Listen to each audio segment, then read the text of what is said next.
నమస్తే సార్. నమస్తే అండి. మీ పేరు సార్? అశోక్ అండి, టైలరింగ్ చేస్తాను. రేవంత్ రెడ్డి గారి పాలనపై మీ అభిప్రాయం ఏంటి సార్? రేవంత్ రెడ్డి అంటే ఆయన కూడా సరే పర్లేదు మంచిగానే చేస్తుండు. కాకపోతే ఈ ఉచిత పథకాలు అనేవి కూడా తీసేయాలండి. ఏ గవర్నమెంట్ వచ్చినా కానీ ఫ్రీ పథకాలు, ఉచిత పథకాలు ఎవరికి ఇవ్వద్దు. ఇవ్వకుండా రాష్ట్రాన్ని అభివృద్ధి చేసే పదంలో ఆ బడ్జెట్ని అటు మలిపించి చేస్తే మంచిగా ఉంటుందని, ప్రజలకి అనుకూలంగా ఉంటుందని నా అభిప్రాయం. మరి గతంలో కేసీఆర్ గారి పాలనపై మీ అభిప్రాయం ఏంటి సార్? కేసీఆర్ గారు కూడా బాగానే చేసిండ్రు, మంచిగా ప్రజలకు సేవ చేసిండు, మంచిగానే తెలంగాణ తెచ్చుకుని పోరాటం చేసిండు, మంచిగానే చేసిండు ఆయన కూడా. నమస్తే సార్. నమస్తే, చెప్పండి. మీ పేరు సార్? వెంకన్న, కొరదల. ఏం చేస్తుంటారు సార్? నేను రాళ్ళు కొట్టుతాను. రేవంత్ రెడ్డి గారి పాలనపై మీ అభిప్రాయం ఏంటి సార్? ఆయన మంచిగా చేస్తుండు.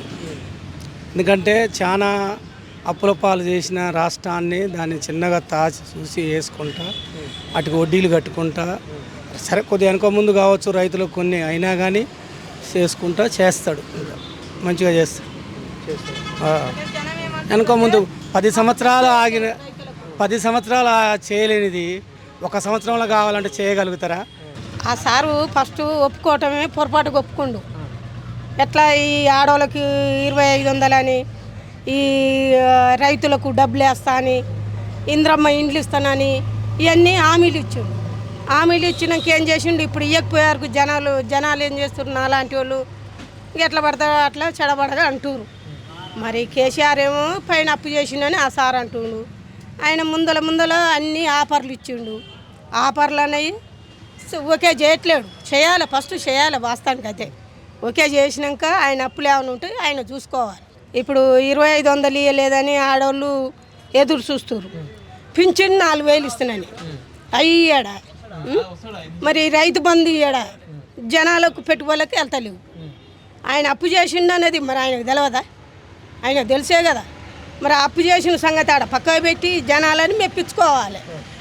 మరి ఇప్పుడు వాళ్ళు ఏమంటారు? అసలు దానికి ఎందుకు వచ్చిండు, ఎందుకు గెలిచిండు, జనాలకు అబద్ధం ఎందుకు ఆడిండు, మా నోర్లు ఎందుకు కొడుతుండు, 4000 పింఛన్ ఇవ్వట్లేదు, రైతు బంధు ఇవ్వట్లేదు, ఇండ్లు ఇవ్వట్లేదు. మరి అంత మునుపు గెలవతోలుగా ఆయన ఏమనాలి? ఇంకో భూమి ఉన్న వాళ్ళకు ఇల్లు అని అనాలి, అందరికి ఇండ్లు ఇస్తా అని ఒప్పుకుండు. ఇప్పుడు ఇండ్లు ఇయ్యరా? జనం కొట్టుకొని వస్తారు. జనాన్ని మెప్పించినాకనే అమ్మ పలానా రేవంత్ రెడ్డి సారు మంచోడు, ఆయన కడుపు చల్లగుండా అని అంటారు. ఇప్పుడు ప్రతి ఒక్కళ్ళు తిడుతుంటే మాకు చాలా బాధ అవుతుంది. ముసలోళ్ళు గట్ట పాపం 2000 కానీ 4000 వస్తే తిని బత్తమని కొడుకులు బిడ్డలు పెట్టని వాళ్ళు ఊరు, బదాట్లో కూర్చున్న వాళ్ళు ఊరు, అవిటోడు బయటోడు ఉండు కష్టం చేసుకున్న వాళ్ళు ఊరు. మనమేం ముందుగానే అన్ని హామీలు ఇస్తేవి, హామీలు ఇచ్చినవి ఏవైతివి. నమస్తే సార్. నమస్తే అండి. మీ పేరు సార్? నా పేరు వెంకన్న. ఏం చేస్తుంటారు? నేను ఒక ప్రైవేట్ కంపెనీలో ప్రైవేట్ జాబ్ చేస్తుంటాను. రేవంత్ రెడ్డి గారి పాలనపై మీ అభిప్రాయం ఏంటి సార్? రేవంత్ రెడ్డి పాలన పైన అభిప్రాయం ఏంటంటే రైతులకు రైతు బంధు అంటే ఇంతవరకు రాలేదు. ఎలాంటి రైతు బంధు పడకుండా తక్కువ మెసేజ్ చెప్పిండు కానీ అమౌంట్ అయితే ఇంతవరకు ఎవరికి క్లెయిమ్ కాలేదు.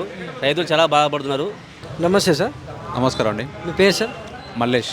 ఏం చేస్తుంటారు సార్? నేను ప్రెస్టేజ్ మార్కెటింగ్లో మార్కెటింగ్ ఆఫీసర్గా చేస్తాను. రేవంత్ రెడ్డి గారి పాలనపై మీ అభిప్రాయం ఏంటి సార్? రేవంత్ రెడ్డి గారి పాలన కంప్లీట్ అయ్యే సంవత్సరాలుగా వస్తుంది. అండ్ రైతులకు ఇచ్చిన హామీలు అయితే ఏది పర్ఫెక్ట్గా అమలు చేస్తారని నా ఫీలింగ్. రైతు బంధు అనేది కంటిన్యూస్గా వచ్చే ప్రాసెస్లో ఇప్పటికి 2 సీజన్లు ఆల్రెడీ రాలేదు. అట్లా రైతులు చాలా ఇబ్బంది పడుతుంది పెట్టుబడులు వెళ్ళకుండా. నెక్స్ట్ ఆయన ఏం చేద్దాం అనుకున్నా కానీ ఏ పని స్టార్ట్ చేసి అది మధ్యలో అప్పుడైతే ఏది కంప్లీట్ చేయట్లేరు. మొత్తానికైతే నేనైతే సాటిస్ఫై లేదు. రేవంత్ రెడ్డి గారి పాలనపై మీ అభిప్రాయం ఏంటి సార్?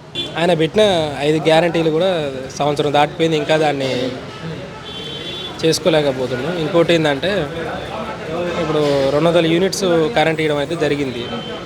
పేద ప్రజలకి మ్యాక్సిమం 100 లోపే పడుతుంది. ఇప్పుడు నేనున్న మా ఇంట్లో ఎంత 52 యూనిట్లే కాలుతుంది. అంటే అంత 200 యూనిట్లు ఇచ్చే బదులు పేద ప్రజలకు ఒక 100 యూనిట్లు ఇచ్చి మిగతా 100 యూనిట్ల ఖర్చు ఉంటుంది కదా, అది ఇంకా వేరే ఏమన్నా అదొకటి. ఇంకోటి ఏంది, మొన్న ఏది నిరుపేద కుటుంబాలకి సంవత్సరానికి 12,000 ఇచ్చారు.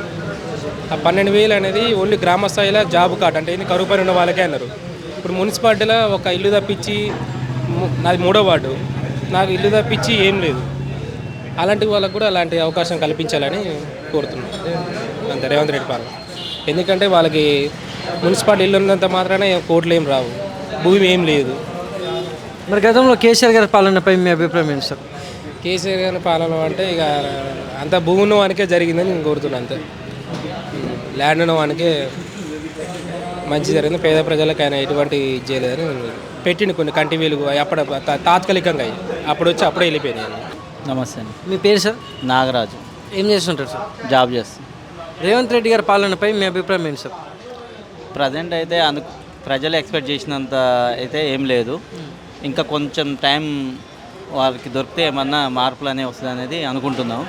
చూడాలి. అంటే ఇప్పటివరకు ఎలా ఉంది రేవంత్ రెడ్డి గారి పాలన? అంటే ఇప్పటి వరకు అంటే తను వచ్చేసి ఇప్పుడు 1 year కావస్తుంది దగ్గర తను సీఎం అయ్యి. సో ఇంకొక 6 months ఏమన్నా వారికి ఏమన్నా టైం తీసుకొని ఏమన్నా పరిపాలన మీద అంటే ఇప్పుడు ఏదైతే పథకాలు ఉన్నాయో ప్రజలు ఏదైతే వారి నుంచి ఎక్స్పెక్ట్ చేస్తారో ఆ పథకాలు పూర్తిగా అమలు అయ్యేటట్టు ఏమన్నా తీసుకుంటారో కొంత సమయం ఇస్తే బాగుంటుందని నా ఒపీనియన్. మరి గతంలో కేసీఆర్ గారి పాలనపై మీ అభిప్రాయం ఏంటి సార్? ఫస్ట్ టర్మ్ ఏదైతే తీసుకుండో తను ఫస్ట్ టర్మ్ సీఎం అయినప్పుడు ఏవైతే పాలసీలు కానీ ఏవైతే పథకాలు కానీ ప్రవేశపెట్టిండో అవన్నీ యాక్చువల్లీ జెన్యున్గా ప్రజలందరికీ చేరినాయి. అవన్నీ ప్రజలు మెచ్చుకున్నారు. ఆ పథకాలన్నీ సరిగా అమలైంది. సెకండ్ టర్మ్కి వచ్చేసరికి ఏవైతే కొన్ని నిర్ణయాలు నియంత పోకడ విధానం వల్ల ప్రజలు వ్యతిరేకమై ప్రభుత్వానికి వ్యతిరేకంగా ప్రత్యామ్నాయం ఏదని ఆలోచించి కాంగ్రెస్కి ఓటేసి కాంగ్రెస్కి అధికారం ఇవ్వడం అనేది జరిగింది. ఇది వాస్తవం.